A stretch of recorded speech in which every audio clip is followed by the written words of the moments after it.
heart of the educational system, said Sidney Hook.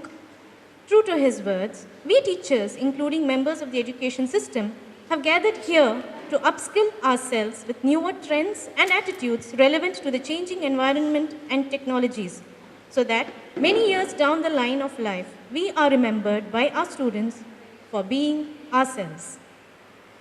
I humbly request the dignitaries to come up on the dais and take your seat. Is the beginning of prayer, Mother Teresa. Let us power start this day with a prayer song sung by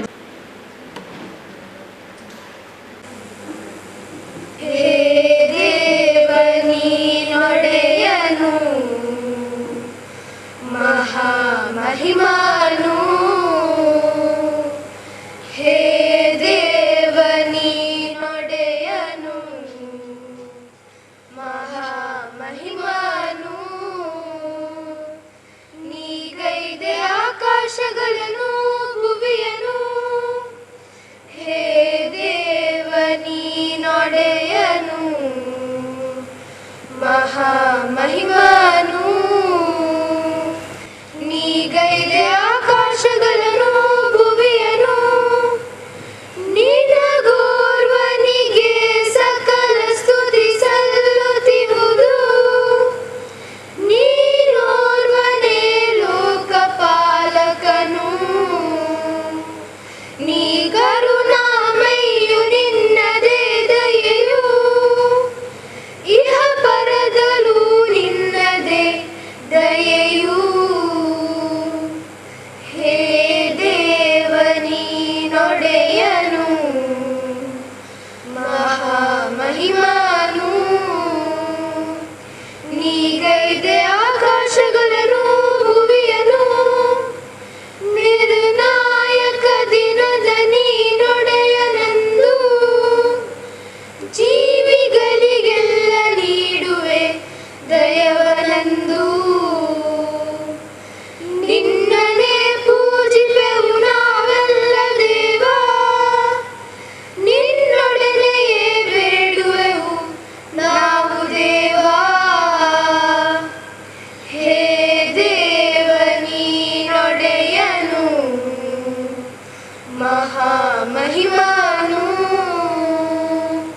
ನೀಗೈದೆ ಆಕಾಶಗಳನ್ನು ಭುವಿಯನು ಸನ್ಮಾರ್ಗವನು ನಮಗೆ ನೀ ತೋರು ಪ್ರಭುವೇ ಇಹ ಪರಗಳ ವಿಜಯ ತೋರು ಪ್ರಭುವೇ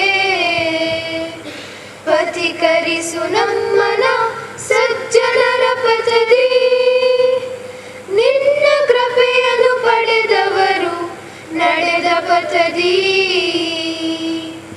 ಹೇ ದೇವನಿ ನೊಡೆಯನು ಮಹಿಮಾನು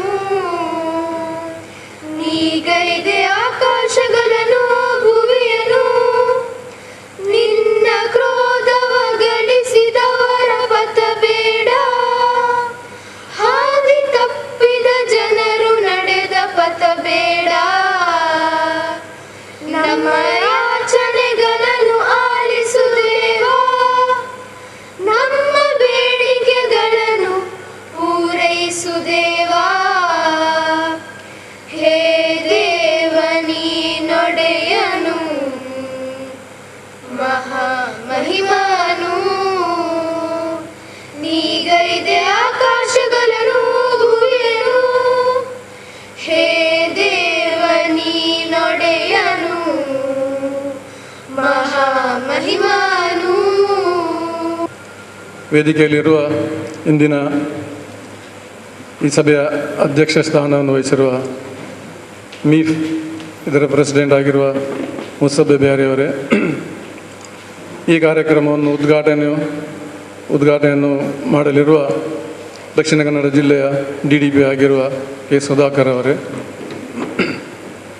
ಇಂದಿನ ಮುಖ್ಯ ಅತಿಥಿಯಾಗಿರುವ ಶಾಂತಿ equation trust ಇದರ ಚೇರ್ಮನ್ ಆಗಿರುವ EH ಮೆಹಬೂದ್ರವರೇ, ನಮ್ಮ ಈ ಕಾರ್ಯಕ್ರಮ ಇಂದಿನ ಟ್ರೈನಿಂಗ್ ಕಾರ್ಯಕ್ರಮಕ್ಕೆ ಆಗಮಿಸಿರುವ ಜೈನ್ ಕಾಲೇಜಿನ ಪ್ರೊಫೆಸರ್ ಪ್ರಭಾತ್ ಮಲ್ನಾಡ್ ಮತ್ತು ಇನ್ನೋರ್ವ ರಿಸೋರ್ಸ್ ಪರ್ಸನ್ JC ವಿನಯಚಂದ್ರ ಅವರೇ, ನಮ್ಮ ಶಾಂತಿ ಎಜುಕೇಷನ್ ಟ್ರಸ್ಟ್ ಇದರ ಟ್ರಸ್ಟಿಗಳಾಗಿರುವ ಅಬ್ದುಲ್ ಕರೀಂ, ಅಬ್ದುಲ್ ಖಾದರ್ ಮತ್ತು ಇಲಿಯಾಸ್ ಇಸ್ಮಾಯಿಲ್ ಅವರೇ, ಮತ್ತು ಹೀರಾ ವುಮೆನ್ಸ್ ಕಾಲೇಜ್ ಇದರ ಪ್ರಿನ್ಸಿಪಾಲಿಯರಾದ ಫಾತಿಯಾ ಮೇನೂರ್ ಅವರೇ, ಅಸ್ಸಲಾಮು ಅಲೈಕುಂ. ಮೊದಲನೇದಾಗಿ ಈ ಕಾರ್ಯಕ್ರಮದ ಅಧ್ಯಕ್ಷ ಸ್ಥಾನವನ್ನು ವಹಿಸಿರುವ ಮುಸಬ್ ಬ್ಯಾರಿ ಇವರು ಮೀಫ್ ಮುಸ್ಲಿಂ ಎಜುಕೇಷನ್ ಇನ್ಸ್ಟಿಟ್ಯೂಷನ್ ಫೆಡರೇಷನ್ ಇದರ ಅಧ್ಯಕ್ಷರಾಗಿರುವವರು ಕಳೆದ 1 ವರ್ಷದಿಂದ ಅಧ್ಯಕ್ಷ ಸ್ಥಾನವನ್ನು ವಹಿಸಿಕೊಂಡಿದ್ದಾರೆ. ಈಗಾಗಲೇ 3 ಇಂತಹ ಕಾರ್ಯಕ್ರಮಗಳನ್ನು ಆಯೋಜಿಸಿಕೊಂಡು 4ನೇ ಟ್ರೈನಿಂಗ್ ಪ್ರೋಗ್ರಾಮನ್ನು ಇವರು ನಮ್ಮ ಹೀರಾ ಸಂಸ್ಥೆಯ ಸಹಯೋಗದಿಂದ ಇಂದಿನ ಕಾರ್ಯಕ್ರಮವನ್ನು ನಾವು ಕೈಗೊಂಡಿದ್ದೇವೆ. ಅವರನ್ನು ನಾವು ನಮ್ಮೆಲ್ಲರ ಪರವಾಗಿ ಹೃತ್ಪೂರ್ವಕವಾಗಿ ಸ್ವಾಗತಿಸಿದ್ದೇನೆ. ಅದೇ ರೀತಿ ಇಂದಿನ ಕಾರ್ಯಕ್ರಮದ ಉದ್ಘಾಟನೆಗೆ ಬಂದಿರುವ ದಕ್ಷಿಣ ಕನ್ನಡ DDP ಆಗಿ ಇತ್ತೀಚೆಗಷ್ಟೇ ಅಧಿಕಾರವನ್ನು ಸ್ವೀಕರಿಸಿರುವ K. ಸುಧಾಕರ್ ಅವರನ್ನು ಕೂಡ ನಾನು ನಮ್ಮೆಲ್ಲರ ಪರವಾಗಿ ಹೃತ್ಪೂರ್ವಕವಾಗಿ ಸ್ವಾಗತಿಸ್ತಾ ಇದ್ದೇನೆ. ಈ ಕಾರ್ಯಕ್ರಮಕ್ಕೆ ಎಲ್ಲ ಸಕಲ ವ್ಯವಸ್ಥೆಗಳನ್ನು ಮಾಡಿಕೊಟ್ಟಿರುವ ಹೀರಾ ಇನ್ಸ್ಟಿಟ್ಯೂಷನ್ ಇದರ ಸಂಸ್ಥೆ ಶಾಂತಿ ಎಜುಕೇಷನ್ ಟ್ರಸ್ಟ್ ಇದರ ಅಧ್ಯಕ್ಷರಾಗಿರುವ AH ಮೆಹಮೂದ್ ಅವರನ್ನು ಕೂಡ ನಾನು ಈ ಕಾರ್ಯಕ್ರಮಕ್ಕೆ ನಮ್ಮೆಲ್ಲರ ಪರವಾಗಿ ಹೃತ್ಪೂರ್ವಕವಾಗಿ ಸ್ವಾಗತಿಸ್ತಾ ಇದ್ದೇನೆ. ಅದೇ ರೀತಿ ನಮ್ಮ ಈ ಕಾರ್ಯಕ್ರಮದ ಇಂದಿನ ಸಂಪನ್ಮೂಲ ವ್ಯಕ್ತಿಗಳಾಗಿರುವ ಜೈನ್ ಕಾಲೇಜಿನ ಪ್ರೊಫೆಸರ್ ಮತ್ತು ಹೈಸ್ಕೂಲ್ನ ರಿಸೋರ್ಸ್ ಪರ್ಸನ್ ಆಗಿರುವ ಇಬ್ಬರನ್ನು ಕೂಡ ನಾನು ಈ ಕಾರ್ಯಕ್ರಮಕ್ಕೆ ನಮ್ಮೆಲ್ಲರ ಪರವಾಗಿ ಸ್ವಾಗತಿಸಿದ್ದೇನೆ. ಅದೇ ರೀತಿಯಲ್ಲಿ ನಮ್ಮೆಲ್ಲ ಟ್ರಸ್ಟಿಗಳು ಶಾಂತಿ ಎಜುಕೇಷನ್ ಟ್ರಸ್ಟ್ ಇವರನ್ನು ಕೂಡ ಕಾರ್ಯಕ್ರಮಕ್ಕೆ ಸ್ವಾಗತಿಸ್ತಾ, ಅದೇ ರೀತಿಯಲ್ಲಿ ಈ ಕಾಲೇಜಿನ ಪ್ರಿನ್ಸಿಪಾಲ್ ಆಗಿರುವ ಫಾತಿಮಾ ಮೇನೂರ್ ಅವರನ್ನು ಕೂಡ ನಮ್ಮೆಲ್ಲರ ಪರವಾಗಿ ನಾನು ಸ್ವಾಗತಿಸ್ತಾ ನನ್ನ ಈ 2 ಸ್ವಾಗತ ಮಾತನ್ನು ಕೊನೆಗೊಳಿಸುತ್ತಿದ್ದೇನೆ.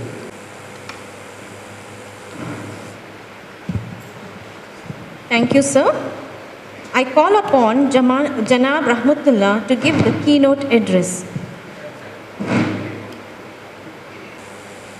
ಶುಭ ಬೆಳಿಗ್ಗೆ. ಅಸ್ಸಲಾಮು ಅಲೈಕುಂ. ಈಗ ತಾನೇ ನಮ್ಮೆಲ್ಲರನ್ನು ಸ್ವಾಗತಿಸಿದ ಈ ದಿನದ ಈ ಭವ್ಯ ಕಾರ್ಯಕ್ರಮದ ಉಸ್ತುವಾರಿ ವಹಿಸಿಕೊಂಡು ಭಾಳ ಹೆಚ್ಚು ಡೆಡಿಕೇಷನ್ನಿಂದ ಸಿದ್ಧತೆ ನಡೆಸಿರುವ ನಮ್ಮ ಈ ಸಂಸ್ಥೆಯ ಬೆನ್ನೆಲುಬಾದ ಜನಾಬ್ ಅಬ್ದುಲ್ ರೆಹಮಾನ್ ಸಾಹೇಬರಿಗೂ ತಮ್ಮೆಲ್ಲರ ಪರವಾಗಿ ಸ್ವಾಗತವನ್ನು ಕೋರುತ್ತಾ, ಅವರು ಈಗ ತಾನೇ ಒಂದು ವಿಷಯ ಮರೆತೆ ಎಂದು ಹೇಳಿದರು, ಅದನ್ನು ನಾನು ಪೂರೈಸಬೇಕಾಗ್ತದೆ. ನಮ್ಮ ಈ ಕಾರ್ಯಕ್ರಮ ಇದು ಶಿಕ್ಷಕರುಗಳ ಕಾರ್ಯಕ್ರಮ. ವೇದಿಕೆಯ ಮೇಲೆ ಯಾರಿದ್ದಾರೋ ಅವರು ಅತಿ ಗಣ್ಯರು, ವೇದಿಕೆಯ ಎದುರು ಯಾರಿದ್ದಾರೋ ಅವರು ಈ ಗಣ್ಯ ಸ್ಥಾನವನ್ನು ಮುಂದೆ ತುಂಬಿಸಲಿಕ್ಕೆ ತಯಾರು ಮಾಡುವ ಹೊಣೆ ಹೊತ್ತವರು. ಅವರಿಗೂ ನಮ್ಮೆಲ್ಲರ ಪರವಾಗಿ, ಶಾಂತಿ ಎಜುಕೇಷನ್ ಟ್ರಸ್ಟ್ನ ಪರವಾಗಿ, ಮೀಫ್ನ ಪರವಾಗಿ ಹೃತ್ಪೂರ್ವಕ ಸ್ವಾಗತವನ್ನು ಬಯಸ್ತಾ ಇದ್ದೇನೆ. ಬದುಕು ನಡೆಯುತ್ತಾ ಇರ್ತದೆ, ಕೋವಿಡ್ ಬರ್ತದೆ, ಬೇರೆ ಬೇರೆ ವೇರಿಯಂಟ್ ಬರ್ತದೆ, ಆಲ್ಫಾ, ಡೆಲ್ಟಾ, ಮೈಕ್ರಾನ್ ಬರ್ತದೆ. ಇವತ್ತು ಬೆಳಗ್ಗೆ BBC ಹೇಳಿತ್ತು, ಈ ಮೈಕ್ರಾನ್ ಉಂಟಲ್ಲ ಅದು ಗಂಟಲಿನ ಮೇಲೇ ಇರ್ತದೆ, ಕೆಳಗೆ ಎಳೆಯುವುದಿಲ್ಲ ಅಂತ ಹೇಳಿತ್ತು. ಗೊತ್ತಿಲ್ಲ, ಅದರಲ್ಲಿ ಒಬ್ಬ ಡಾಕ್ಟ್ರ್ ಹೇಳಿತ್ತು, ದೊಡ್ಡ ಡಾಕ್ಟ್ರ್ ಹೇಳಿತ್ತು. ಈ ಇಲ್ಲಿದ್ದ ಡಾಕ್ಟ್ರ್ ಅಲ್ಲ, ಆ ವರ್ಲ್ಡ್ ಫೇಮಸ್ ಡಾಕ್ಟ್ರ್ ಹೇಳಿತ್ತು. ಇರಲಿ, ಇದು ಬರ್ತಾ ಹೋಗ್ತಾ ಇರ್ತದೆ.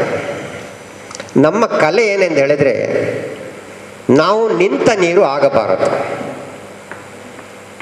ಒಂದು ಮಗು, ಹೆಣ್ಣು ಮಗು, 3 ವರ್ಷದ ಮಗು ತಾಯಿ ಹತ್ರ ಕೇಳ್ತದೆ, ಅಮ್ಮ ಒಂದು ಅರ್ಧ ದಿನಕ್ಕೆ ನಿನ್ನ ಹಣ, ಆಭರಣ, ಜ್ಯುವೆಲ್ಸ್ ಎಲ್ಲ ಒಂದು ಅರ್ಧ ದಿನಕ್ಕೆ ಈ ಕೆಲಸದ ಆಳು ಇದ್ದ ಅವ್ರ ಹತ್ರ ಬಿಟ್ಟು ಹೋಗ್ತೀಯಾ? ಅಮ್ಮ ಹೊರಗೆ ಹೋಗ್ಲಿಕ್ಕಿದೆ ಕೆಲಸಕ್ಕೆ, ಮಗು ಚಿಕ್ಕ ಇದರಲ್ಲಿ ಕೇಳೋದು, ಏನು ಗೊತ್ತಿಲ್ಲದ ಹಾಗೆ ಕೇಳೋದು, ಒಂದು ಅರ್ಧ ದಿವಸ ಅಷ್ಟೇ, ಅದನ್ನು ಬಿಟ್ಟು ಹೋಗು ನೀನು. ಅಮ್ಮನ ತಲೆ ಹಾಳಾಗ್ತದೆ, ಈ ಚಿಕ್ಕ ಮಗು ಇದನ್ನು ಯಾಕೆ ಕೇಳ್ತದೆ ಅಂತ ನಡೆಕೊಂಡು. ಯಾಕೆ ಕೇಳ್ತೀಯಾ? ಅಲ್ಲ, ನೀನು ನನ್ನನ್ನು ಇಡೀ ದಿವಸ ಅವಳ ಹತ್ರ ಬಿಟ್ಟು ಹೋಗ್ತಿ,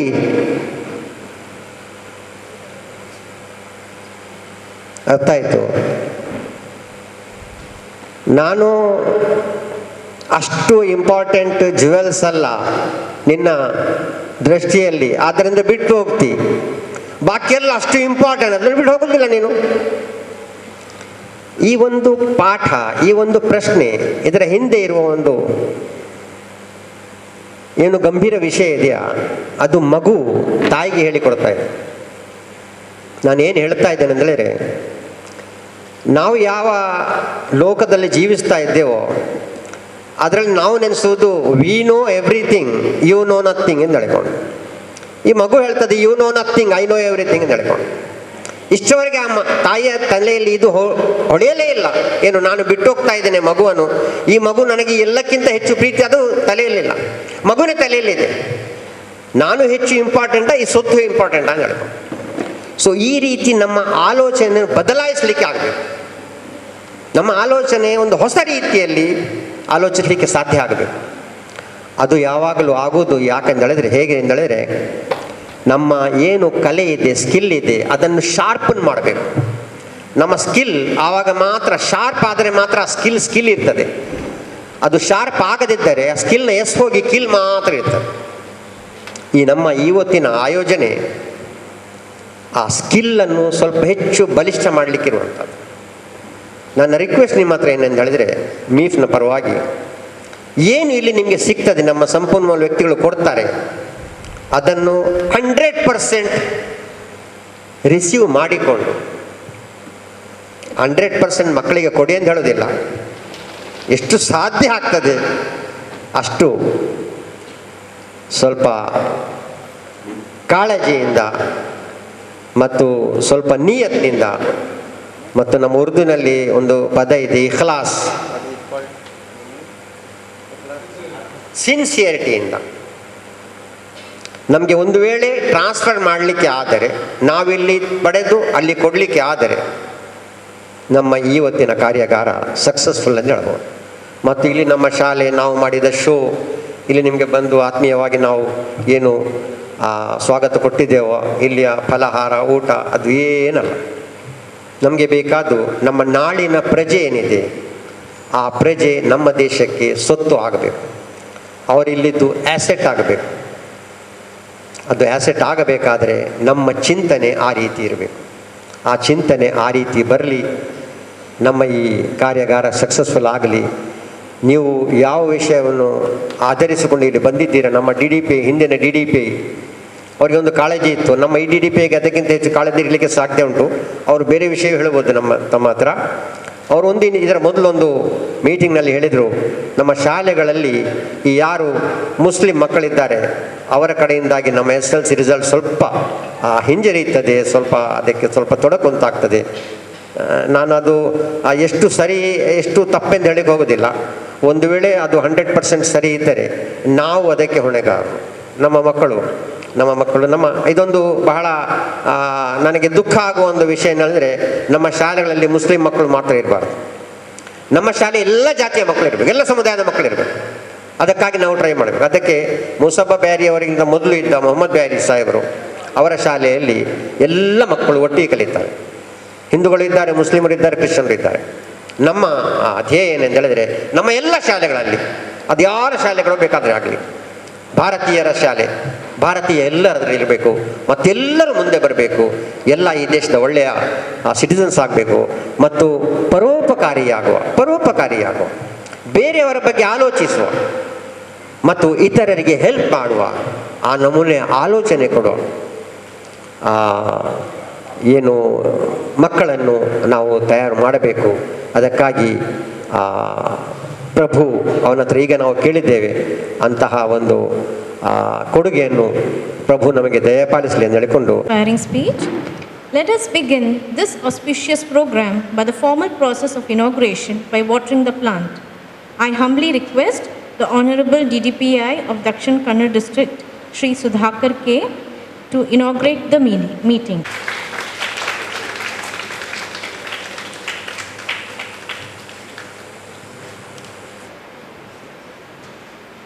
ಮಾಧ್ಯಮ ಮಿತ್ರರೇ, ಶಾಲಾ ವಿದ್ಯಾರ್ಥಿಗಳೇ, ನಾವು ಈ ದಿವಸ ಒಂದು ವಿಶೇಷ ಪ್ರಾಯಶಃ ಶಿಕ್ಷಣ ಅಂದರೆ ನಮ್ಮ ರೆಹಮತ್ ಸರ್ ಅವರು ಹೇಳಿದರು, ಮಗು ಚಿನ್ನ ಆಭರಣ ಎಲ್ಲದಕ್ಕಿಂತ ಶ್ರೇಷ್ಠ ಅಂತ. ಅಂತಹ ಶ್ರೇಷ್ಠ ಮಗುವನ್ನು ನಮ್ಮ ಕೈಗೆ ಕೊಟ್ಟದು ಪೋಷಕರು ಹೋಗಿದ್ದಾರೆ ಅಂದರೆ ನಮ್ಮ ಮೇಲೆ ಅಷ್ಟು ವಿಶ್ವಾಸವನ್ನು ಇಟ್ಟಿದ್ದಾರೆ ಅಂತ ಲೆಕ್ಕ. ಆ ವಿಶ್ವಾಸವು ಎಷ್ಟರವರೆಗೆ ಇರ್ತದಂತೆ ನಮ್ಮ ಟೀಚರ್, ನಮ್ಮ ಮಾಸ್ಟರ್ ನಮ್ಮ ಮಗುವನ್ನೇನು ಒಳ್ಳೆಯ ಸತ್ಪ್ರಜೆಯನ್ನಾಗಿ ಮಾಡ್ತಾನೆ ಅನ್ನುವ ವಿಶ್ವಾಸ ಎಲ್ಲಿವರೆಗೆ ಇರ್ತದೆ ಅಲ್ಲಿವರೆಗೆ ಅವರು ನಮ್ಮಲ್ಲಿ ನಿಶ್ಚಿಂತರಾಗಿರ್ತಾರೆ. ಅದನ್ನು ಉಳಿಸಿ ಬೆಳೆಸ್ಕೊಳ್ಬೇಕಾದ್ರೆ ಇಂಥ ಕಾರ್ಯಾಗಾರಗಳು ನಮಗೆ ಅತಿ ಅವಶ್ಯಕ. ಬಹಳ ನಮ್ಮ ಜಿಲ್ಲೆಯ ಪ್ರತಿಷ್ಠಿತವಾದ ಶಿಕ್ಷಣ ಸಂಸ್ಥೆಗಳಲ್ಲಿ ಸರ್ಕಾರಿ ಶಿಕ್ಷಣ ಮಹಾವಿದ್ಯಾಲಯ ಒಂದು ತಮಗೆಲ್ಲ ಗೊತ್ತಿರುತ್ತದೆ.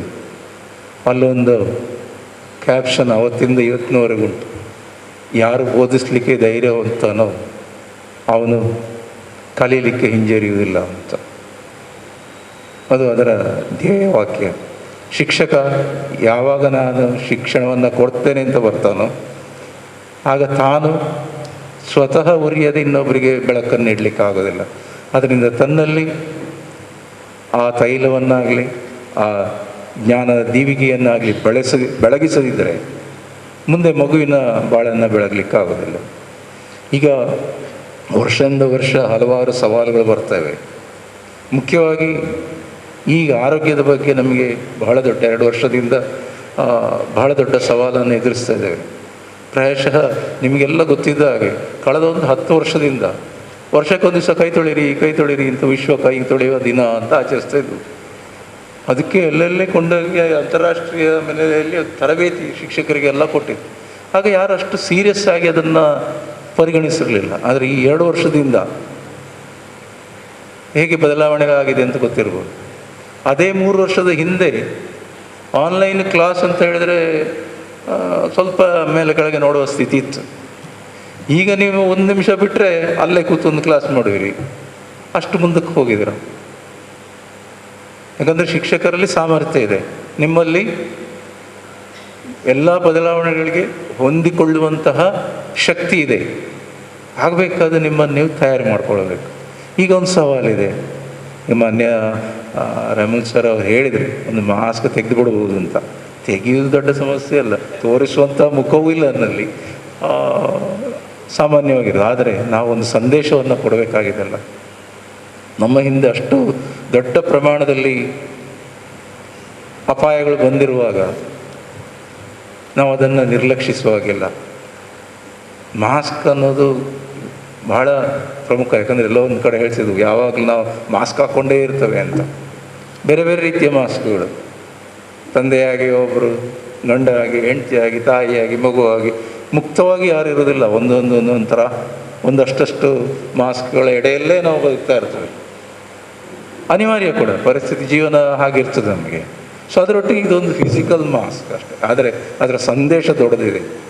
ಈಗ ನಿನ್ನೆ ಮೊನ್ನೆ ನಂತರ ತುಂಬ ಪೇಪರಲ್ಲಿ ಬರ್ತದೆ, ಬೆಳಗಾವಿ ಬಂದಾಯಿತು, ಮತ್ತೊಂದಾಯಿತು. ನಿನ್ನೆ ಯಾರೊಬ್ಬರು ನಮಗೆ ಸಂದೇಶಗೊಳಿಸಿದ್ರು, ಬೆಳಗಾವಿ ಬಂದಾಯಿತು ಅಂತ. ಅಂದರೆ ನೀವು ಕಾಯ್ತಾ ಇದ್ದೀರೋ ದಕ್ಷಿಣ ಕನ್ನಡ ಯಾವಾಗ ಬಂದಾಗ್ತದೆ?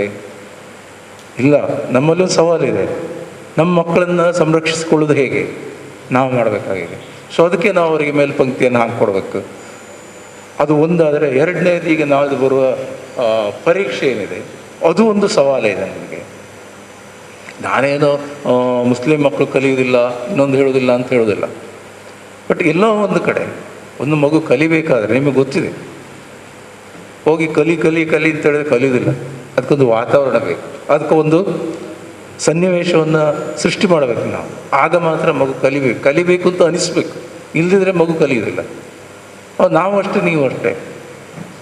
ಅನಿವಾರ್ಯ ಇದೆ, ಶಾಲೆ ಮುಚ್ಚುತ್ತದೆ, ಆನ್ಲೈನ್ ಮಾಡಲೇಬೇಕು.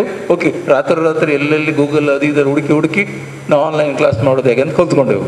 ಇಲ್ಲ, ಅಸ್ತಿತ್ವದ ಪ್ರಶ್ನೆ ಇದು ಸಹ ಹಾಗೆ ಆಗ್ತದೆ. ಸೊ ನಾವು SSLC ಅದು ಬಹಳ ಪ್ರಮುಖ ಅಲ್ಲದೇ ಇರ್ಬೋದು, ಆದರೆ ಮಗುವಿನ ಇದರಲ್ಲೊಂದು ಘಟ್ಟ, ಅದನ್ನು ದಾಟಿಸುವುದು ನಮ್ಮೆಲ್ಲರ ಹೊಣೆಗಾರಿಕೆ ಆಗಿರ್ತದೆ. ಸೊ ಈ ಹಿನ್ನೆಲೆಯಲ್ಲಿ 2 ರೀತಿಯಲ್ಲಿ ಶಿಕ್ಷಣ ನಡೀತದೆ. ಒಂದು ದೀರ್ಘಕಾಲಿಕವಾಗಿ ಜೂನ್ ಜುಲೈಯಿಂದ ಪ್ರಾರಂಭಿಸಿಕೊಂಡು ಶಿಕ್ಷಣದ ಎಲ್ಲ ತತ್ವಗಳನ್ನು ಅನುಸರಿಸಿಕೊಂಡು ದೀರ್ಘಕಾಲಿಕವಾಗಿ ಮಗುವಿಗೆ ಕಲಿಸ್ತಾ ಹೋಗೋದು. ಈಗ ನಾವು ಮಾಡ್ತಿರೋದು ಯುದ್ಧಕಾಲೇ ಶಸ್ತ್ರಾಭ್ಯಾಸ ಅಂತ. ಯಾವಾಗ ಯುದ್ಧ ಬಂದಿದೆ, ನಾಳ್ದು ಮಾರ್ಚಿಗೆ ನಮಗೆ ಯುದ್ಧ ಡಿಕ್ಲೇರ್ ಆಗಿದೆ. ಸೊ ಇನ್ನು ನಾವೆಲ್ಲ ತತ್ವಶಾಸ್ತ್ರ ಹೇಳ್ಕೊಂಡು ಕೂತ್ರೆ ಆಗಲ್ಲ. ಇನ್ನೀಗ ನಾವು ತಯಾರಾಗಬೇಕು. ಅದಕ್ಕಾಗಿ ನಮ್ಮ ರಿಸೋರ್ಸ್ ಪರ್ಸನ್ಸ್ ಬಂದಿದ್ದಾರೆ. ತಮಗೆಲ್ಲ ಹೇಗೆ ಅತಿ ಕಡಿಮೆ ಎಷ್ಟಿದೆ, 40-45 ದಿವಸ ಸಿಗೋಲ್ಲ ನಮಗೆ. ಇವತ್ತಿಂದಲೇ ನಾವು ಸಮಯ ಅಲ್ಲ, ಗಂಟೆಗಳ ಆಧಾರದಲ್ಲಿ ಲೆಕ್ಕವನ್ನು ಹಾಕ್ತಾ ಹೋಗೋದು. ಹೆಚ್ಚಾಂಶ ನಮ್ಮ ಎಲ್ಲ ಶಾಲೆಗಳಲ್ಲಿ ಇದೆ, ಇಷ್ಟು ಗಂಟೆಗಳಿದೆ, ಇಷ್ಟು ನಿಮಿಷಗಳಿದೆ ಅಂತ ಬರಿತಾ ಹೋಗ್ತೇವೆ. ಸೊ ಮಗುವಿಗೆ ರಿಮೈಂಡ್ ಮಾಡ್ತಾ ಹೋಗ್ತೇವೆ, ಇಷ್ಟೇ ಇರೋದು ಅಂತ. ಸೊ ಅದರಿಂದ ಆಗ ನಾವು ನಮ್ಮ ಗುರಿಯನ್ನು ತಲುಪಬೇಕು. ಅದಕ್ಕೆ ಅತಿ ಸರಳವಾಗಿ ಸಂಕ್ಷಿಪ್ತವಾಗಿ ಹೇಗೆ ತಮ್ಮ ಗುರಿಯನ್ನು ತಲುಪುವುದು ಅನ್ನೋದು ಅವರ ಚಿಂತನೆಗಳನ್ನು ತಮ್ಮೊಟ್ಟಿಗೆ ಹಂಚ್ತಾರೆ. ಆದರೆ ಕೊನೆಗೆ ನೀವು ನಿರ್ಧಾರ ಮಾಡುವವರು ನೀವು. ಯಾಕಂದರೆ ನಿಮ್ಮ ಎದುರಿರುವ ಮಕ್ಕಳು ನಿಮ್ಮ ಮಕ್ಕಳು, ಅವರು ಏನು ಅನ್ನೋದು ನಿಮಗೆ ಗೊತ್ತಿದೆ. ನಾನು ಬಂದು ಏನೋ ಒಂದು ಮಾಡಿ, ಹಾಗೆ ಮಾಡಿರಿ, ಅದು ಮಾಡಿ, ಚಾರ್ಟ್ ಮಾಡಿ, ಮತ್ತೊಂದು ಮಾಡಿ ಅಂತ ಸಲಹೆ ಕೊಡ್ಬೋದೇ ಹೊರತು ಅಂತಿಮವಾಗಿ ನಿಮ್ಮ ಮಗುವಿಗೆ ಏನು ಬೇಕು ಅನ್ನೋ ನಿರ್ಧಾರ ಮಾಡುವವರು ನೀವು. ನಿಮಗೆ ಸಾಧ್ಯತೆಗಳನ್ನು ನಾವು ತೆರೀತೇವೆ. ಇಂಥ ಸಂಪನ್ಮೂಲ ವ್ಯಕ್ತಿಗಳು ಬೇರೆ ಬೇರೆ ಮಾಹಿತಿಗಳನ್ನು ಕೊಡ್ಬೋದು. ಅದನ್ನು ಅನುಷ್ಠಾನ ಮಾಡಬೇಕಾದ್ರೆ, ಈಗ ರಮೇಶ್ ಸರ್ ಹೇಳಿದರೆ, ಇಲ್ಲಿ ಸ್ವೀಕರಿಸ್ಕೊಳ್ಳಿ. ಅನುಷ್ಠಾನ ನೀವು ನಿರ್ಧಾರ ಮಾಡಬೇಕು. ನಿಮ್ಮ ಆ ತರಗತಿಯ ಮಗುವಿಗೆ ಅವನ ಹಿನ್ನೆಲೆ, ಅವನ ಪೋಷಕರ ಇದು ಎಲ್ಲವನ್ನ ಅವನಿಗೆ ಲಭ್ಯವಾಗುವಂಥ ಸಮಯ, ಇದರ ಆಧಾರದಲ್ಲಿ ನೀವು ನಿರ್ಧಾರ ಮಾಡಬೇಕು. ಸೊ ಒಂದು ಬಾಗಿಲನ್ನು ತೆರೀತಾರೆ, ಮುಂದೆ ಅದನ್ನು ಹೇಗೆ ಬಳಸ್ಕೊಳ್ಬೇಕು ಅನ್ನೋದು ನಿಮಗೆ ಬಿಟ್ಟದ್ದು. ಈ ದಿನದ ಬಹಳ ಸಂತೋಷ ಆಗ್ತದೆ. ಯಾಕಂದರೆ ಎಲ್ಲೋ ಒಂದು ಕಡೆ ನಾವು ಮೊನ್ನೆ ಒಮ್ಮೆ ನಮ್ಮ 2 ಮೀಟಿಂಗ್ಗಳನ್ನು ಮಾಡಿದೆವು. ಎಲ್ಲ ಅನುಷ್ಠಾನಾಧಿಕಾರಿಗಳನ್ನು CTಯಿಂದ ಹಿಡಿದು ಎಲ್ಲ ಡೈರೆಕ್ಟ್ ಎಲ್ಲರೂ ಸೇರಿಕೊಂಡು 2 ಮೀಟಿಂಗ್ಗಳನ್ನು ಈ ಬಗ್ಗೆ ಆನ್ಲೈನಲ್ಲೇ ಮಾಡಿದ್ದೇವೆ. ಪ್ರಾಯಶಃ ನೀವು ಈ ಸಂಸ್ಥೆಯವರಿಗೆ ಆಭಾರಿಗಳಾಗಿರಬೇಕು. ಯಾಕಂದರೆ ಈಗ ಯಾರೂ ಕೂಡ ಮುಖಾಮುಖಿ ತರಬೇತಿಗೆ ಧೈರ್ಯ ಕೊಡೋದಿಲ್ಲ. ಯಾಕಂದರೆ ಬಹಳ ಸವಾಲಿನ ಕೆಲಸ ಇದೆ. ಕರೆಯುವುದೇನು ಸುಲಭ, ಏನು ಸ್ವಲ್ಪ ಆಚೀಚೆ ಆದರೂ ಕೂಡ ಕರೆದವರಿಗೆ ಮತ್ತು ಬರ್ತದೆ, ನಿಮಗೆ ಯಾರು ಹೇಳಿದ್ರು ಅಂತ. ಸೊ ಆ ಥರ ಆಗದ ಎಲ್ಲ ಇದನ್ನು ಕೊಟ್ಟಿದ್ದಾರೆ. ಪ್ರಾಯಶಃ ಮೇ ಬಿ ನಿಮಗೆ ಈ ಶೈಕ್ಷಣಿಕ ವಿಷಯ ಕೊನೆಯ ತರಬೇತಿ ಕೂಡ ಆಗಿರ್ಬೋದು ಮುಖಾಮುಖಿಯಲ್ಲಿ, ಮತ್ತು ಆನ್ಲೈನಲ್ಲೇ ಎಲ್ಲ ಇರುತ್ತೆ. ಸೊ ಆದ್ದರಿಂದ ಇದನ್ನು ಸದುಪಯೋಗಪಡಿಸ್ಕೊಳ್ಳಿ. ಇಲ್ಲಿ ಆಗ್ತಿರುವಂಥ ಏನು ಈ ಚರ್ಚೆಗಳೆಲ್ಲ ಭಾಗವಹಿಸಿ, ಹಾಗೆ ಹೊಸ ಸವಾಲಿಗೆ ನಿಮ್ಮನ್ನು ನೀವು ತೊಡಗಿಸ್ಕೊಳ್ಳಿಕ್ಕೆ ಸಂಸ್ಥೆಯವರು, ಯಾಕಂದರೆ ನಾನು ಅರ್ಧ ನಿಲ್ಲಿಸಿದೆ, ನಾವು ಚರ್ಚೆ ಮಾಡ್ತಾಯಿದ್ವು ಹೇಗೆ ಬೇರೆ ಬೇರೆ ಆ್ಯಂಗಲಿಂದ ಈ ಮಕ್ಕಳನ್ನು ತಲುಪುವುದು ಅಂತ. ಆಗ ನಮಗೆ ಅನಿಸಿದ್ದು, ಈ ಧರ್ಮಗುರುಗಳು ಅಥವಾ NGOಗಳು ಇವರನ್ನು ಹಿಡಿದ್ರೆ ಒಂದು ವರ್ಗವನ್ನು ನಾವು ತಲುಪುವುದು ಅಂತ. ಬರೀ ಮಗುವನ್ನು ತಲುಪಿ ಪ್ರಯೋಜನ ಇಲ್ಲ. ಕಲಿ ಅಂತ ಮಗುವಲ್ಲೇ ಹೇಳ್ತಾ ಹೋಗುವಾಗ ಕಲಿಸುವ ವಾತಾವರಣ ಮಗುವಿನ ಪೋಷಕರು ಮಾಡಬೇಕಾಗ್ತದೆ, ಅವರನ್ನು ನಾವು ಅಡ್ರೆಸ್ ಮಾಡಬೇಕಾಗ್ತದೆ. ಆಗ ಇಂತಹ ಸಂಸ್ಥೆಗಳು ನಮಗೆ ಸಹಕಾರ ಬರ್ತದೆ. ನಾನು ಈಗಾಗಲೇ ಹೇಳಿದೆ, ಕೆಲವು ನಮ್ಮ ಬ್ಲ್ಯಾಕ್ ಸ್ಪಾಟ್ಸ್ ಇದೆ ನಮ್ಮಲ್ಲಿ. ಯಾವುದ್ಯಾವುದೋ ಕಾರಣದಿಂದ ಕೆಲವು ಸಂಸ್ಥೆಗಳಲ್ಲಿ ನಮಗೆ ಏನು ಮಾಡಿದರೂ ಮಕ್ಕಳನ್ನು ರೀಚ್ ಆಗಲಿಕ್ಕೆ ಆಗೋದಿಲ್ಲ. ಅದಕ್ಕೆ ಮಾನ್ಯ ಅಧ್ಯಕ್ಷರಲ್ಲಿ ಕೇಳಿದೆ, ಸೊ ಸ್ವಲ್ಪ ಸಹಾಯ ಮಾಡಿ ನಮಗೆ, ನಾವು ಈ ಜೊತೆಯಾಗಿ ಏನಾದರೂ ಮಾಡೋಣ ಅಂತ. ಸೊ ಹಾಗೆ ನಾವು ನೀವೆಲ್ಲ ಸೇರಿದರೆ ಪ್ರಾಯಶಃ ಈಗ ಪಾಸಾಗೋದು ಸಮಸ್ಯೆ ಅಲ್ಲ. ನಿಮ್ಗೆ ಗೊತ್ತಿದೆ, ಕಳೆದ ಸಲ ಎಲ್ಲ ಪಾಸೆ. ಅದರಿಂದ ನಮಗೇನು ಮಕ್ಕಳಲ್ಲಿ ಈ ಮಕ್ಕಳು ಅದಕ್ಕಿಂತಲೂ ಅಪಾಯಕಾರಿ. ಯಾಕೆಂದರೆ 2 ವರ್ಷ ಏನು ಮಾಡಿಲ್ಲ ಇವರು. ಈಗ ಏಕಾಏಕಿ 80 ಅಂಕ. ಲಾಸ್ಟ್ ಟೈಮ್ 1 ವರ್ಡ್ ಆದ್ರೆ ಇತ್ತು, ಏನೋ ಗುಂಡು ಹೊಡೆದಾದ್ರೆ ಪಾಸ್ ಆಗ್ಬೋದು. ಈಗ ಅದು ಇಲ್ಲ, ಅದು ಪಾಸ್ ಪ್ರಶ್ನೆ ಲಾಸ್ಟ್ ಪಾಸ್ ಆಯ್ತಲ್ಲ. ಆದರೆ ಈ ಸಲ ಅದಲ್ಲ, ಇವಾಗ ಕೂತ್ಕೊಂಡು ಬರೀಬೇಕು. ಆ ಬರೆಯುವ ಅವಕಾಶಗಳನ್ನು ಕೊಡಬೇಕು. ಸೊ ಅದನ್ನು ನಾವು ಮಾಡಲೇಬೇಕಾಗ್ತದೆ. ಸೊ ಹಾಗೆ ಅಂತೇಳಿ ಇದು ಖಾತ್ರಿ ಅಲ್ಲ. ಮಾರ್ಚ್ ಆಗೋದು ಜೋರಾದರೆ ಪುನಃ ಆಚೆ ಹೋದರೂ ಆಯಿತು. ಸೊ ನಾವು ಶಿಕ್ಷಕರು ಎರಡಕ್ಕೂ ಮೆಂಟಲಿ ವಿ ಮಸ್ಟ್ ಪ್ರಿಪೇರ್.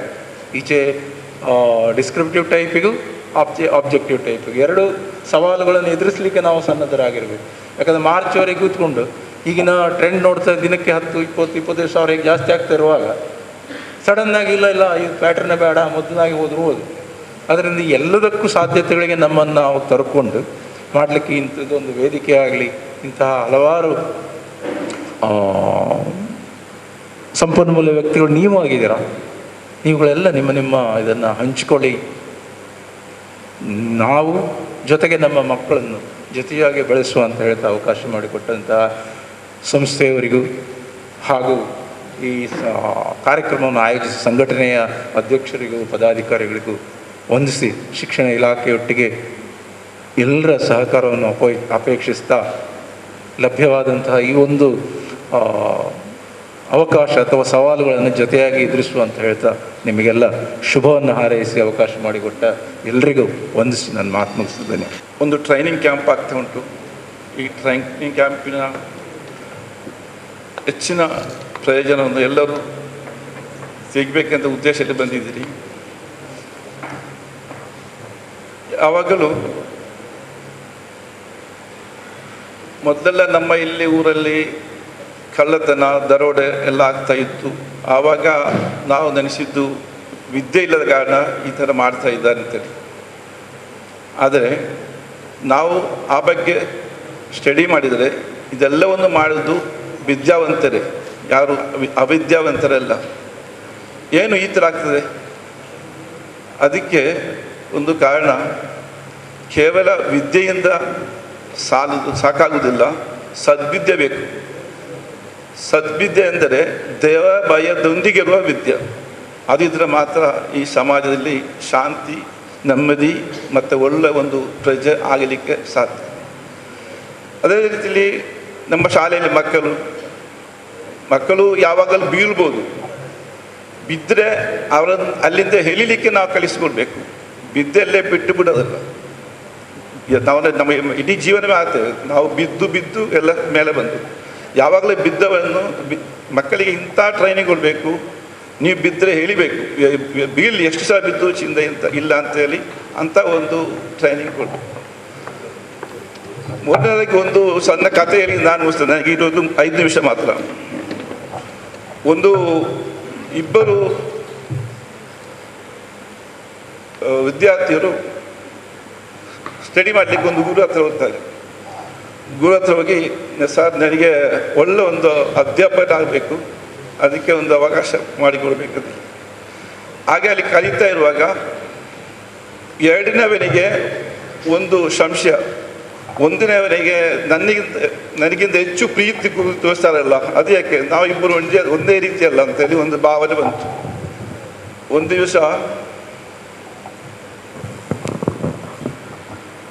ದಿವಸ ಇವರು ಎರಡನೇವ ಗುರು ಹತ್ರ ಪ್ರಶ್ನಿಸಿದೆ, ಸರ್ ಯಾಕೆ ನೀವು ಅವರಿಗೆ ಎಷ್ಟು ನನಗಿಂತ ಹೆಚ್ಚು ಗೌರವ ಕೊಡ್ತೀರಿ, ನಾನು ಏನು ಹೆಚ್ಚು ಕಡಿಮೆ ಉಂಟಂತೇಳಿ. ಅದಕ್ಕೆ ಅವರು ಉತ್ತರ ಹೇಳಲಿಲ್ಲ. ಇಬ್ಬರಿಗೆ ಹೇಳಿದರು, ನೀವು ಇಂಥ ಒಂದು ಗ್ರಾಮಕ್ಕೆ ಹೋಗಿ 1 ತಿಂಗಳು ಅವರಿಗೆ ವಿದ್ಯಾಭ್ಯಾಸ ಮಾಡಿ. ಹಾಗೆ ಇಬ್ಬರು ಕೂಡ ಹೋಗ್ತಾರೆ. ಎರಡನೇವ ಫಸ್ಟ್ ಓದೋದು ಒಂದು ಕಲ್ಲಿನ ಕೆಲಸ ಮಾಡೋ ಸ್ಥಳದಲ್ಲಿ. ಜನರೆಲ್ಲ ಕಲ್ಲ ಕಡಿತಾ ಇದ್ದಾರೆ, ಜೋರ ಎಲ್ಲ ಕೆಲಸ ಮಾಡ್ತಾ ಇದ್ದಾರೆ. ಆಗ ಇವರು ಹೇಳಿದೆ, ನೋಡಿ ನಾನು ಬಂದದ್ದು ನಿಮಗೆ ಕಲಿಸಲಿಕ್ಕೆ, ನಾನು ನಿಮಗೆ ಒಳ್ಳೆ ವಿದ್ಯೆ ಕೊಟ್ಟು ನಿಮ್ಮನ್ನು ಒಳ್ಳೆ ಮಾಡ್ತೇನೆ, ನೀವು ಅದಕ್ಕೆ ನನ್ನ ಸಹಕರಿಸಿ ಅಂತೇಳಿ. ಅವ್ರು ಹೇಳಿದರು, ಯಾಕೆ ನಮಗೆ ಇದೇ ಸಾಕಾಗುತ್ತಿಲ್ಲ, ನಮಗೆ ಬೇಕಾದಷ್ಟು ಆರ್ಡ್ರ್ ಉಂಟು, ಇದೆಲ್ಲ ಆಗ್ತದೆ, ನಿಮ್ಮ ವಿದ್ಯೆ ನಮಗೆ ಬೇಡ, ನೀವು ಹೋಗಿ ಅಂತೇಳಿ. ಎರಡನೇವರು ಮತ್ತೆ ಇದು ಚಟ್ನಿ ಮಾಡ್ತಾರಲ್ಲ ಹೋಟ್, ಅಲ್ಲಿ ಹೋಗಿದ್ದೆ. ಅವರ ತಗೊಂಡು ಹೇಳಿದೆ, ನೋಡಿ ನಾನು ನಿಮಗೆ ವಿದ್ಯೆ ಕೊಡಲಿಕ್ಕೆ ಬಂದದ್ದು, ನಾನು ನಿಮಗೆ ವಿದ್ಯೆ ಕೊಡ್ತೇನೆ, ಆದರೆ ನಿಮಗೆ ತುಂಬ ಅದೆಲ್ಲ ಒಳ್ಳೆ ಇಂಪ್ರೂವ್ಮೆಂಟ್ ಎಲ್ಲ ಆಗ್ಬೋದು ಅಂತೇಳಿ. ಆವಾಗಲಿದ್ದು ನಮಗೆ ಇಷ್ಟು ಆರ್ಡ್ರ್ ಉಂಟು, ಸಪ್ಲೈ ಮಾಡಲಿಕ್ಕೆ ಸಮಯ ಇಲ್ಲ, ನಮಗೆ ಅದನ್ನು ಬೇಡ, ನಿಮ್ಮ ಕೆಲಸ ಮಾಡಿ ಅಂತೇಳಿ. ಮತ್ತು ಅಲ್ಲಿ ತುಂಬ ದೂರ ನಡ್ಕೊಂಡು ಹೋಗುವಾಗ ಅಲ್ಲಿ ಒಂದು ಗುಡ್ಡ ಮೇಲೆ ಒಂದು ಮರದ ಕೆಲಸ ಮಾಡುವ ಸಿಕ್ಕಿದ್ರು. ಅವರದ್ದು ಹೇಳಿದ್ರು, ನೋಡಿ ನೀವು ಇಷ್ಟೆಲ್ಲ ಕೆಲಸ ಮಾಡ್ತಿರಲ್ಲ, ನಾನು ನಿಮಗೆ ಒಳ್ಳೆ ವಿದ್ಯೆ ಕಲಿಸ್ತೇನೆ, ಹಾಗಾದರೆ ನಿಮಗೆ ಇದಕ್ಕಿಂತ ಇನ್ಕಮ್ ಎಲ್ಲ ಜಾಸ್ತಿ ಆಗ್ಬೋದು. ಅವ್ರು ಹೇಳಿದ್ದು ಬೇಡ, ನಮಗೆ ಇದ್ದದೇ ಸಾಕು, ಇದಕ್ಕೆ ಟೈಮ್ ಇಲ್ಲ, ನೀವು ಹೋಗಿ ಅಂತೇಳಿ. ಈ ಎರಡನೇ ವಿದ್ಯಾರ್ಥಿ ತಿರುಗಿ 1 ವಾರದಲ್ಲಿ ರಿಟರ್ನ್ ಬಂದು ಗುರುತು ಹೇಳಿದ, ಸರ್ ನಾನು ಹೋಗಿ 2-3 ಕಡೆ ಹೋಗಿ ಇಷ್ಟೆಲ್ಲ ಮಾಡಿ ಒಂದು ಯಾರು ಸಹ ಕಲೀಲಿಕ್ಕೆ ಸಿದ್ಧರಿಲ್ಲ. ಆದ ಕಾರಣ ನಾನು ಹಿಂದೆ ಬಂದೆ. ಹಾಗಾದರೆ ಇನ್ನೊಬ್ಬ ಬರಲಿಲ್ಲ. ಆದ ಕಾರಣ ಇವರು ಪ್ರಶ್ನೆಗೆ ಗುರುಳಿದ ಅವನು ಬರಲಿ, ಆಮೇಲೆ ನಾವು ವಿಚಾರಿಸುವ ಇದರ ಏನು ಅವಸ್ಥೆ ಅಂತೇಳಿ. ಅವನು ಬರೋದನ್ನು ನೋಡಿ ಇವ ಓಡಿಕೊಂಡು ಹೋದ, ಕೇಳಿದ, ಏನು ನೀನೇ ಕಳಿಸಿದ ಅಂತೇಳಿ. ನಾನು ಎಷ್ಟು ಡ್ರೈವರ್ ಯಾರು ಸಹ ಒಬ್ಬನು ಕೂಡ ಕಲೀಲಿಕ್ಕೆ ತಯಾರಾಗಿರಲಿಲ್ಲ. ಹಾಗೆ ಬಂದೆ ಅಂತೇಳಿ. ಗುರು ಇಬ್ಬರನ್ನು ಕೂತುಗೊಳಿಸಿ ಕೇಳಿದರು, ನಿಮ್ಮ ಅಭಿಪ್ರಾಯಗಳು ಏನಂತೇಳಿ.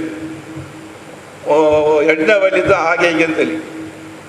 ಒಂದಿನ ವೇಳಿದ್ದ ನಾನು ಅಲ್ಲಿ ಹೋಗಿ ಕೇಳಿ ಫಸ್ಟ್ ಹೋದ ಆ ಕಲ್ಲಿ ಕೆಲಸ ಹೋದಾಗ ಅವರು ಕಲೀಲಿಕ್ಕೆ ಸಿದ್ಧ ಆಗಿರಲಿಲ್ಲ. ನಾನು ಅವರ ಜೊತೆ ಕೂತುಕೊಂಡು ಆ ವಿದ್ಯೆಯನ್ನು ನಾನು ಕಲಿತೆ. ಮತ್ತು ಅದು ಇದು ಇನ್ನೊಂದು ಕಡೆ ಹೋಗಿದ್ದೆ, ಅವರು ಕೂಡ ಒಪ್ಪಲಿಲ್ಲ. ನಾನು ಅವರೊಟ್ಟಿಗೆ 10 ದಿವಸ ಕೂತುಕೊಂಡು ಆ ವಿದ್ಯೆಯನ್ನು ನಾನು ಕಲಿತೆ. ಮೂರನೇ 10 ದಿವಸ ಇನ್ನು ಮರದ ಕಸವನ್ನು ಹೋಗಿ ಅವರಿಂದ ಆ ವಿದ್ಯೆಯನ್ನು ನಾ ಕಲಿತು ಬಂದೆ. ಗುರು ಹೇಳಿದರು, ನೋಡಿ ನಿಂದು ಮತ್ತು ಅವರಿಂದ ವ್ಯತ್ಯಾಸ ಏನು, ಯಾವಾಗಲೂ ಕಲಿಸುವುದು ಮಾತ್ರ ಅಲ್ಲ, ವಿದ್ಯಾರ್ಥಿಗಳಿಂದ ಕೂಡ ಕಲೀಲಿಕ್ಕೆ ಒಂದು ಅವಕಾಶ ನಮಗೆ ಉಂಟು ಎಂದು ಭಾವಿಸಬೇಕಂತ ಹೇಳಿ ನಿಸ್ತನೆ ವಾಕೃದವನ He is very well versed in Malayalam language. So Kannada is a little bit, he's exceptional in Malayalam. But Kannada, but he did put in a lot of effort today. Muhammad to introduce the resource persons for the day.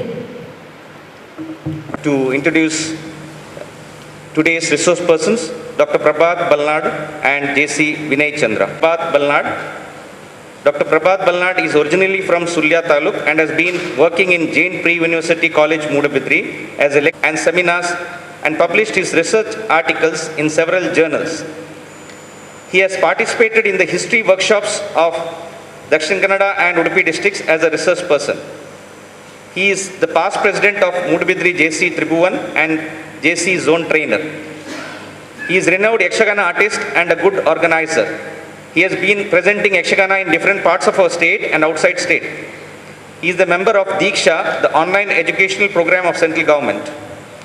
He also conducted history classes for PU students, which are popularly in YouTube, which are very popular in YouTube. He has conducted several training programs and has given programs in Mangalore Akashavani and in the local TV channels. Next, I would like to introduce J.C. Vinay Chandra. J.C. Vinay Chandra is a maths and science teacher in Jain High School since 25 years. He is the chief officer of NCC Naval Wing of the institution.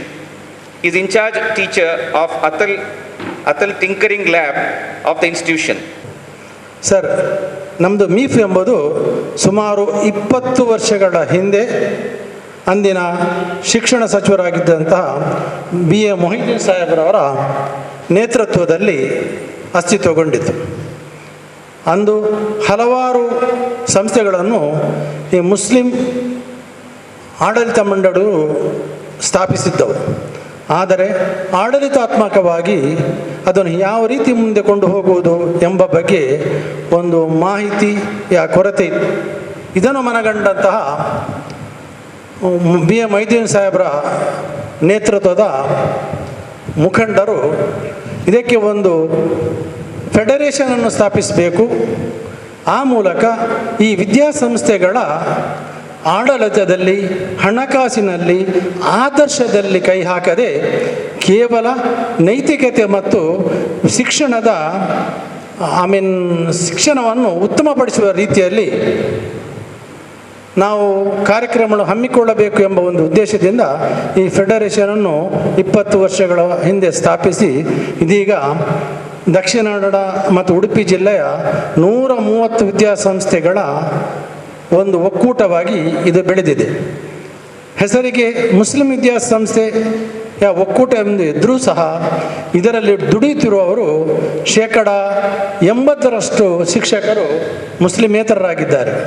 ವಿದ್ಯಾರ್ಥಿಗಳು ಸರ್ವಸಾಧಾರಣ ಸಮಪಾಲು Hindu, Muslim, ಕ್ರಿಸ್ತ ವಿದ್ಯಾರ್ಥಿಗಳು ಸಹ ಈ ವಿದ್ಯಾಸಂಸ್ಥೆಯಲ್ಲಿ ಇದ್ದಾರೆ.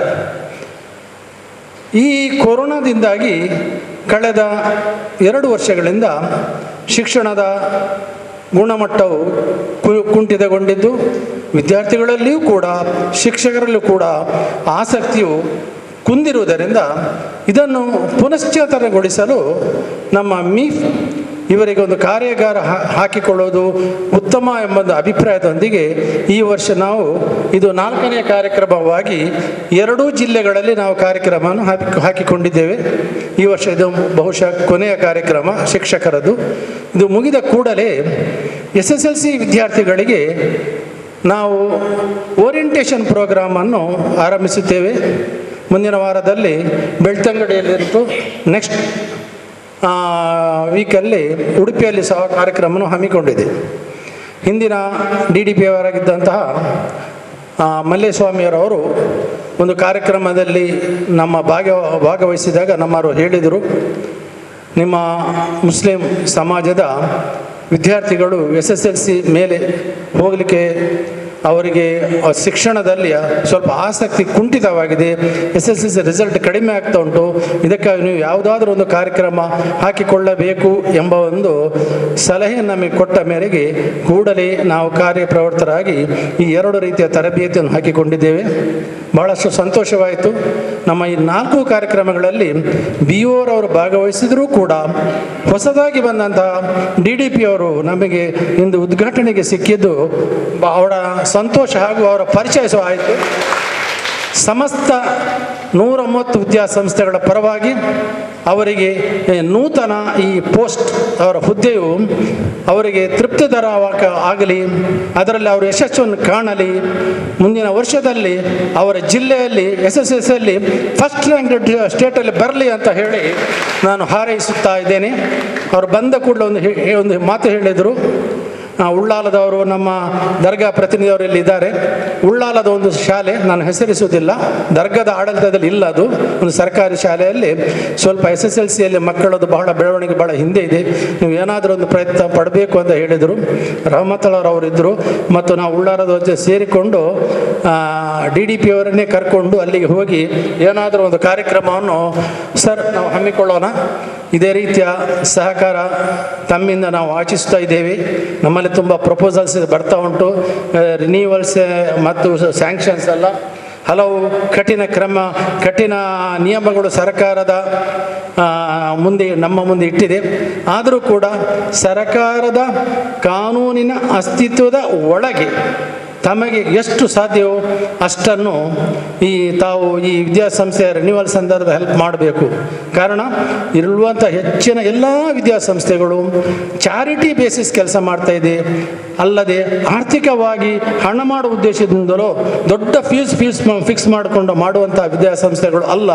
ಕೇವಲ 8-10 ಸಾವಿರ ರೂಪಾಯಿ ಒಂದು ವರ್ಷಕ್ಕೆ ಫೀಸು ತೆಗೆದುಕೊಂಡು ಸಮುದಾಯದ ಹಾಗೂ ಆಸುಪಾಸಿನ ಎಲ್ಲ ಸಮುದಾಯದ ವಿದ್ಯಾರ್ಥಿಗಳಿಗೆ ಉತ್ತಮ ಶಿಕ್ಷಣವನ್ನು ಗ್ರಾಮೀಣ ಮಟ್ಟದಲ್ಲಿ, ನಾನು ಒತ್ತಿ ಹೇಳ್ತಾ ಇದ್ದೇನೆ, ಹೆಚ್ಚಿನ ಮೀಫ್ ಸ್ಕೂಲ್ಗಳು ಇರುವುದೆಲ್ಲ ಗ್ರಾಮೀಣ ಮಟ್ಟದಲ್ಲಿ, ಅಲ್ಲಿ ಇರುವಂತಹ ವಿದ್ಯಾರ್ಥಿಗಳೆಲ್ಲ ಬಡವರಿದ್ದೂ ಕೂಡ ಅದಕ್ಕಾಗಿ ಸಣ್ಣ ಒಂದು ಫೀಸ್ ಮಾಡಿದ್ದು. ಈ ರೀತಿಯ ಒಂದು ನಾವು ವಿದ್ಯಾಸಂಸ್ಥೆಗಳು ಕಟ್ಟಿದ್ದು ಚಾರಿಟಿ ಬೇಸಿಸ್, ಸೇವಾ ಮನೋಭಾವದಿಂದ ಆಗಿದೆ, ಲಾಭದ ಮನೋಭಾವದಿಂದ ಅಲ್ಲ ಅಂತ ಹೇಳಿ ತಮ್ಮ ಒಂದು ಗಮನಕ್ಕೆ ತರುತ್ತಾ ತಮ್ಮಿಂದ ಮುಂದಿನ ದಿನಗಳಲ್ಲಿ ನಾವು ಒಳ್ಳೆಯ ಒಂದು ಸಹಕಾರವನ್ನು ನಿರೀಕ್ಷಿಸ್ತಾ ಇದ್ದೇವೆ.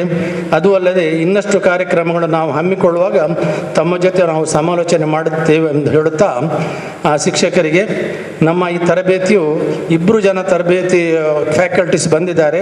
ಆ್ಯಕ್ಟಿವಿಟೀಸ್ ಬೇಸ್ಡ್ ತರಬೇತಿ ಮಾಡ್ತಾ ಇದ್ದಾರೆ ಅವರು, ಬರೀ ಟೀಚಿಂಗ್ ಮಾತ್ರ ಅಲ್ಲ. ಅದಕ್ಕಾಗಿ ನಾವು 2 ಇಲ್ಲಿ ಆಯ್ಕೆ ಮಾಡಿದ್ದೇವೆ.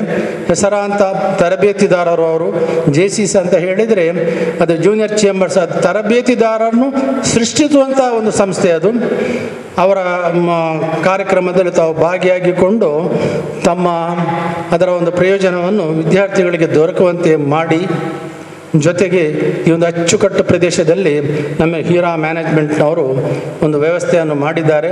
ಇದರ ಖರ್ಚನ್ನು ಸಹ ಅವರೇ ಸ್ಪಾನ್ಸರ್ ಮಾಡಿದ್ದಾರೆ. ಅದಕ್ಕಾಗಿ ನಾನು ಶಾಂತಿ ಎಜುಕೇಷನ್ ಟ್ರಸ್ಟ್ ಇದರ ಅಧ್ಯಕ್ಷರಿಗೂ ಸಂಚಾಲಕರಿಗೂ ಎಲ್ಲರಿಗೂ ನಾನು ಒಂದು ಅಭಿನಂದನೆಯನ್ನು ಸಲ್ಲಿಸ್ತಾ ಇದ್ದೇನೆ, ಕೃತಜ್ಞತೆ ಸಲ್ಲಿಸ್ತಾ ಇದ್ದೇನೆ. Sealing these moments of togetherness as a token of appreciation, I request Janab Musabba Biari to present the memento to Shri Sudhakar Sir.